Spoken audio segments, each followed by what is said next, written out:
In the United States, we are surrounded by poverty myths and misconceptions. And while 1 in 6 Americans live below the poverty line, it's important to understand that it can happen to anyone. KX News' Malik Wilson has the story. According to Oxfam.org, 50 million Americans live in poverty, but with that comes many myths such as drug abuse, not wanting to find work, or just the thought that poverty is a problem that other people deal with and it will never happen to me. But Minot State Community Action Program is burning those myths away. It's eye-opening for everybody. They think that people in poverty, why don't they just get a job? A lot of them are struggling. They're people with disabilities, they're elderly.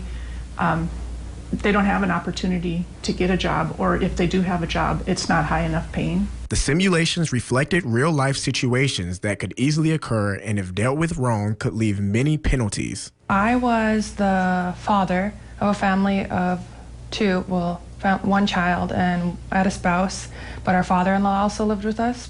He just had a stroke, so he wasn't able to do much, but he also had bills of his own that we had to pay. Which in reality adds more stress. Being the only one working, I was gone most of the time and I didn't have time to do the other things like paying the bills, going grocery shopping, going to medical appointments with him, and it was really hard because only having one income really made you realize how difficult some people have it.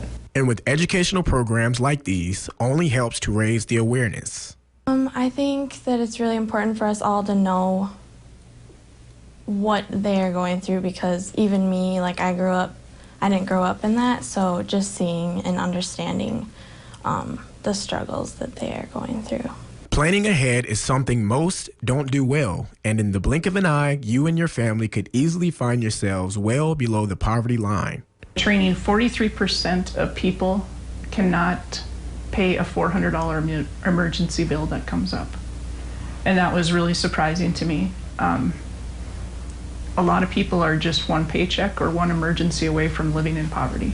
Malik Wilson, KX News. And for more information on how to prepare if poverty strikes you, visit kxnet.com. Don't go